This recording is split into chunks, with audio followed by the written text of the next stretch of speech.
Endless online searches, trekking from dealer to dealer. But here it is, the Volvo XC90. A luxury SUV that emphasises convenience and comfort. A panoramic roof, advanced air purifier, a head-up display that changes to suit light conditions, an air suspension system that ensures a smooth ride by constantly adjusting the ride height and shock absorbers. Now at special run-out pricing from $99,990 plus on-roads.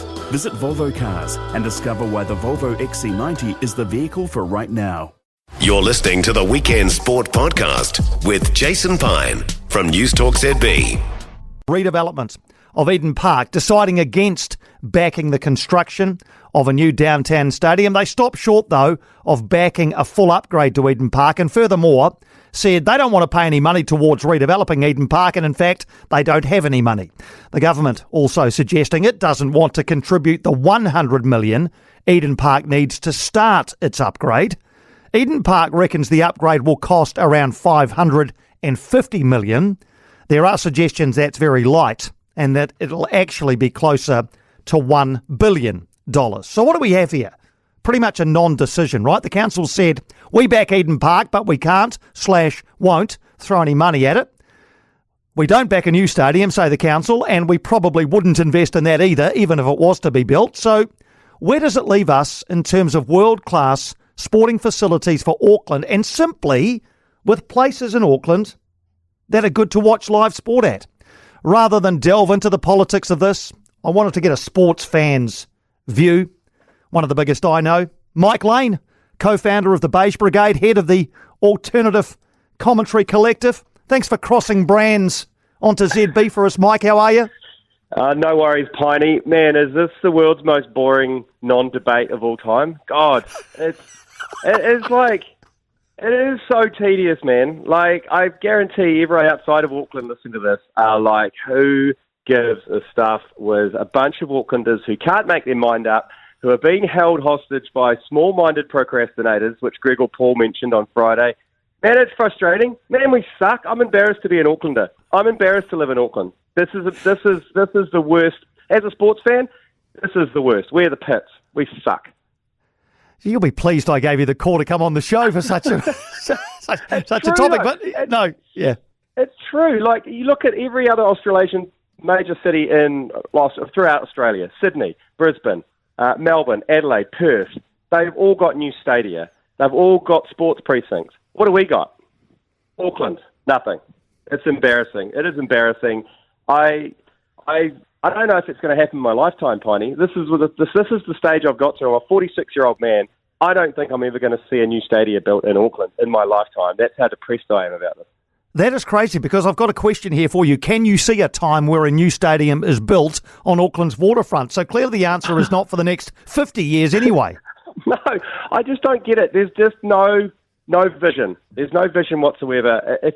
Anyone who lives in Auckland knows that a downtown stadium would change the face. It would revolutionise downtown Auckland. You think of the bars, the restaurants, the hotels, all in a stone's throw. You think about a Friday night where you could leave work, have a beer, grab a meal, go watch some football, some rugby league, down at the waterfront, and then cruise home. That's not part of our routine at the moment. Our routine at the moment is, how are we going to get to Eden Park?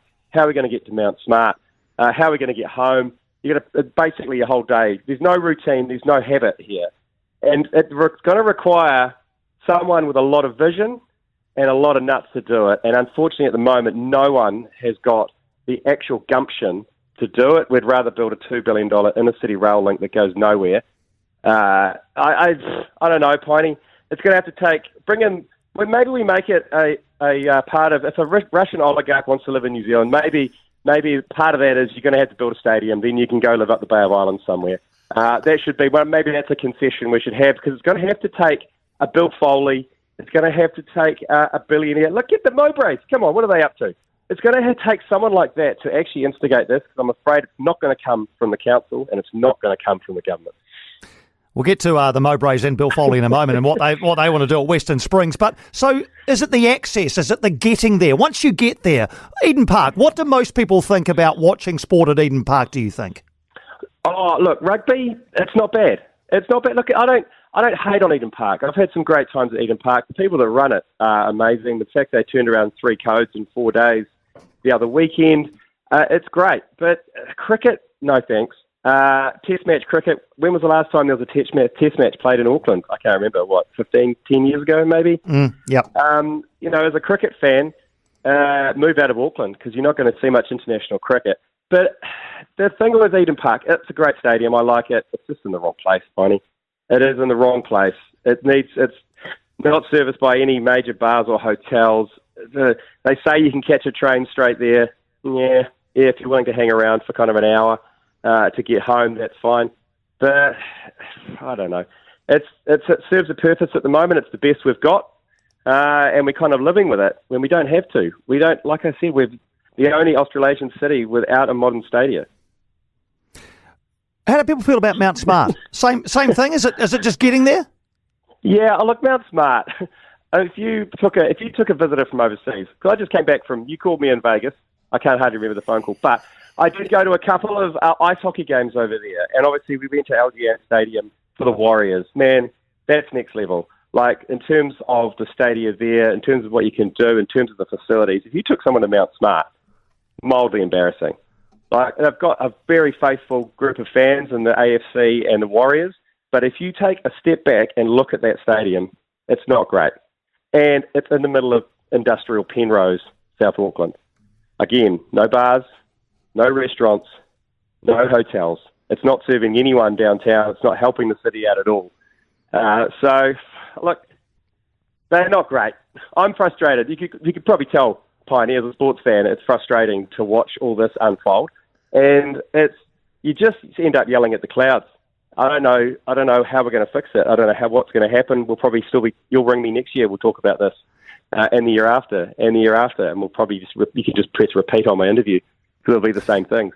Yeah, and so it feels like you're right. It needs vision. It needs somebody, but the billionaire oligarchs or those with the resources to do something about this are pretty thin on the ground, aren't they? So, you look at a place, you've mentioned a couple of places where you go, and Melbourne's a good example. There's some magnificent venues to go and watch sport over there, and most, if not all of that, has been funded by state government, right? They've decided, okay, we want to get people here, we'll put money into venues so they'll come. It just doesn't feel likely to you that there will be any of that sort of vision in the near future?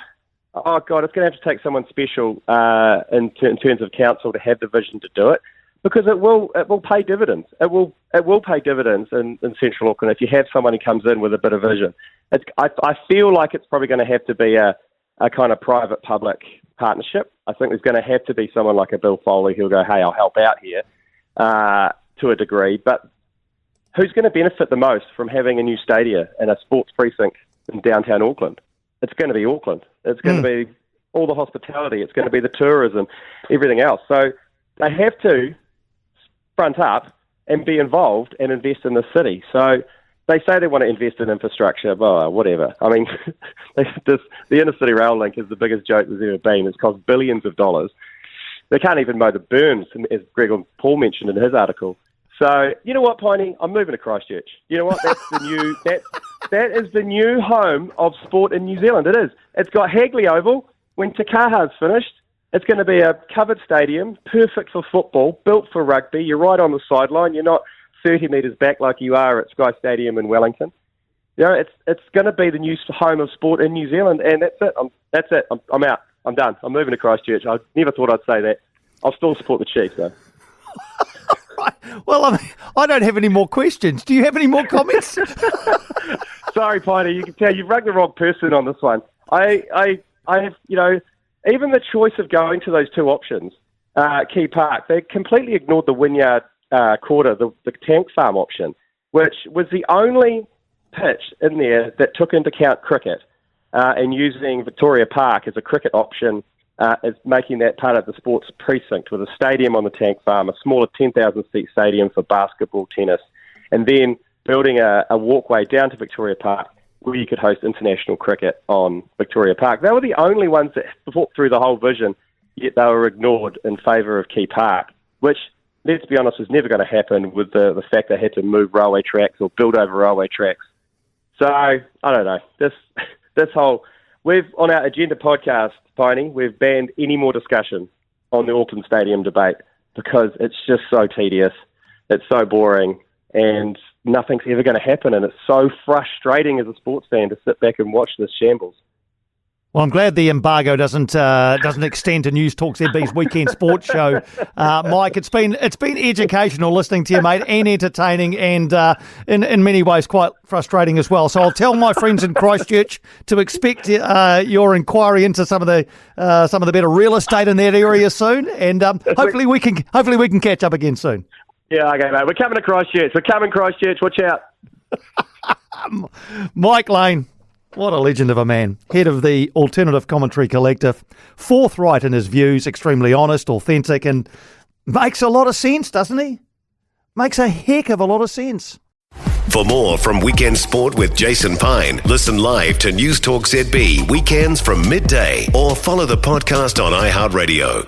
For a few years in the 1970s, the Mr. Asia syndicate made millions. Heroin creates its own market. It acts like a form of plague. Until jealousy, betrayal, and murder brought it all crashing down. Clark would have threatened him. Go and kill him. If you don't, I'm going to kill you and your wife and your son. This is Mr. Asia, A Forgotten History. All episodes now available on iHeartRadio, Apple, Spotify, or wherever you get your podcasts.